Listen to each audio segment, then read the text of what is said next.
بسم اللہ الرحمن الرحیم۔ ایک بار درود پاک پڑھ لیجئے۔ محسن انسانیت و فخر رسل حضرت محمد صلی اللہ علیہ وسلم، ہمارے پیارے نبی حضور پاک صلی اللہ علیہ وسلم ملک عرب میں پیدا ہوئے۔ اسی سرزمین پر پہلے بھی انبیاء اکرام مبعوث ہوتے رہے۔ ہر نبی نے اپنے زمانے اور حالات کے مطابق شریعت کی باتیں بتائیں، لوگوں کو اللہ کی طرف بلایا، نیکی کی دعوت دی، برائی سے روکا۔ آخر میں ہمارے پیارے نبی حضرت محمد مصطفیٰ صلی اللہ علیہ وسلم مبعوث ہوئے۔ آپ نے بھی وہی تعلیم دی جو سابق نبیوں نے دی۔ ہمارے پیارے نبی حضور صلی اللہ علیہ وسلم 12 ربیع الاول بروز پیر صبح صادق کے وقت مکہ معظمہ میں پیدا ہوئے۔ بچے کا نام محمد رکھا گیا۔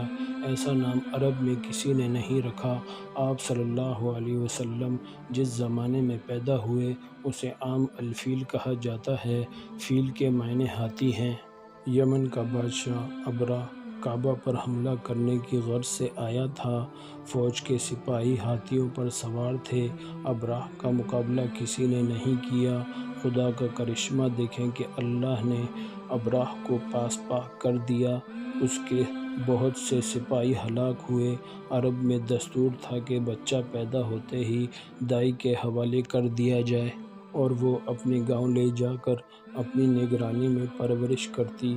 بچہ کھلی ہوا میں پرورش پاتا، تندرست و توانا رہتا، صاف ستھری زبان سیکھتا، زبان میں فصاحت و بلاغت ہوتی۔ چنانچہ اسی روایتی دستور کے مطابق آپ صلی اللہ علیہ وسلم کو حلیمہ سیدہ کے حوالے کیا گیا۔ جب آپ صلی اللہ علیہ وسلم کی عمر 6 سال کی ہوئی تو حلیمہ سیدہ یہ آپ صلی اللہ علیہ وسلم کو حضرت آمنہ رضی اللہ تعالیٰ عنہا کے پاس لے آئیں۔ کچھ عرصہ بعد حضرت آمنہ رضی اللہ تعالیٰ عنہا کا انتقال ہو گیا۔ ماں کی شفقت سے محروم ہونے کے بعد آپ صلی اللہ علیہ وسلم کے دادا عبدالمطلب نے پرورش کرنے کی ذمہ داری سنبھال لی۔ عبدالمطلب آپ صلی اللہ علیہ وسلم کو پیار و محبت کے ساتھ پرورش کرتے رہے۔ 2 سال کے بعد ان کی وفات ہو گئی تو آپ صلی اللہ علیہ وسلم کے چاچا ابو طالب نے آپ صلی اللہ علیہ وسلم کو لے لیا۔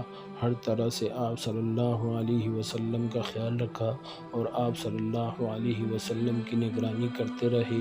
جب آپ صلی اللہ علیہ وسلم کچھ سمجھدار ہوئے تو تجارتی سفر میں ابو طالب کے ساتھ جاتے تھے۔ آپ صلی اللہ علیہ وسلم بکریاں بھی چراتے تھے، اپنے چاچا کے گلوں کی رکھوالی بھی کرتے تھے اور چرانے کے لیے جنگل لے جاتے۔ آپ صلی اللہ علیہ وسلم نے اپنے چاچا ابو طالب کے ہمراہ کئی تجارتی سفر کیے، خرید و فروخت کے طریقے سیکھے۔ سفر کے دوران بہت سے لوگوں سے ملاقات ہوئی، ان سے بات چیت کرنے کا موقع ملا۔ آپ صلی اللہ علیہ وسلم اکثر ملک شام جایا کرتے تھے۔ مکہ میں ایک خاتون رہتی تھی، نام ختیجہ تھا۔ عورت تو تھی لیکن باصلاحیت تھی۔ وہ بھی تجارت کرتی تھی اور اپنا مال ملک شام بھیجتی تھی۔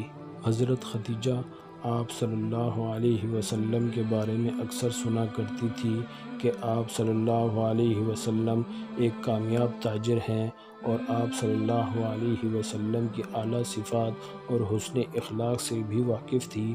لوگوں کی زبان سے یہ کہتے سنا کہ آپ صلی اللہ علیہ وسلم صادق اور امین ہیں، لوگوں پر رحم کرتے ہیں۔ حضرت ختیجہ رضی اللہ تعالیٰ عنہا دل میں کہنے لگی کہ ایسے رست باز اور سچے آدمی سے ملنا چاہیے، شاید وہ کاروبار میں مدد کر سکے۔ انہوں نے آپ صلی اللہ علیہ وسلم کو پیغام بھیجا۔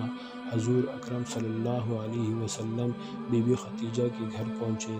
بی بی ختیجہ نے حضور اکرم صلی اللہ علیہ وسلم سے عرض کیا کہ آپ صلی اللہ علیہ وسلم تجارتی مال لے جا کر فروخت کریں، مجھے آپ جیسے شخص کی ضرورت ہے۔ حضور صلی اللہ علیہ وسلم نے اس پیشکش کو منظور کر لیا، چنانچہ تجارت کا مال لے کر شام جانے کے لیے تیار ہو گئے۔ حضرت ختیجہ نے اپنا غلام مصرع آپ صلی اللہ علیہ وسلم کی خدمت کے لیے ہمراہ کر دیا۔ قافلہ روانہ ہوا۔ آپ صلی اللہ علیہ وسلم ملک شام کی طرف جا رہے تھے تو راستے میں بصرہ کے قریب ایک یہودی عالم ربی رہتا تھا۔ آپ صلی اللہ علیہ وسلم اس کے قریب سے گزرے۔ کچھ دیر آرام کے لیے ایک درخت کے سائے میں بیٹھ گئے۔ ربی نے آپ صلی اللہ علیہ وسلم کو خوب غور سے دیکھنا شروع کیا اور مصرع کو اشارہ سے اپنے پاس بلا کر پوچھا، یہ تمہارے ساتھ کون ہے؟ اس نے کہا، اس شخص کا تعلق قبیلہ قریش سے ہے۔ ربی نے کہا، خدا کی قسم، اس درخت کے سائے تلے سوائے نبی کے کوئی نہیں بیٹھتا۔ کاش میں اس وقت تک زندہ رہتا جب اس شخص کو نبوت ملتی۔ شام کے سفر سے واپس لوٹے۔ مال فروخت کرنے کے بعد جو رقم حاصل کی، آپ صلی اللہ علیہ وسلم نے حضرت خدیجہ کے حوالے کی۔ حضرت خدیجہ رضی اللہ تعالیٰ عنہا نے مصرع سے سفر میں پیش آنے والے حالات دریافت کیے اور آپ صلی اللہ علیہ وسلم کے بارے میں بھی پوچھا۔ مصرع نے سفر کے دوران پیش آنے والے واقعات اور آپ صلی اللہ علیہ وسلم کے صالح کردار کے بارے میں سب کچھ تفصیل سے بتا دیا۔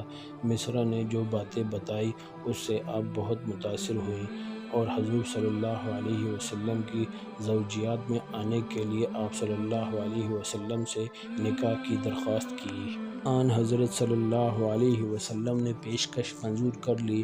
آپ صلی اللہ علیہ وسلم کی عمر 25 سال تھی اور حضرت خدیجہ رضی اللہ تعالیٰ عنہا کی عمر 40 سال تھی۔ 15 سال کا فرق تھا۔ نکاح ہو گیا۔ تقریب میں حضرت حمزہ، ابو طالب، حضرت ابو بکر صدیق رضی اللہ تعالیٰ عنہ اور برادران قریش شریک ہوئے۔ حضور صلی اللہ علیہ وسلم نے مہر میں 20 اونٹ دیے۔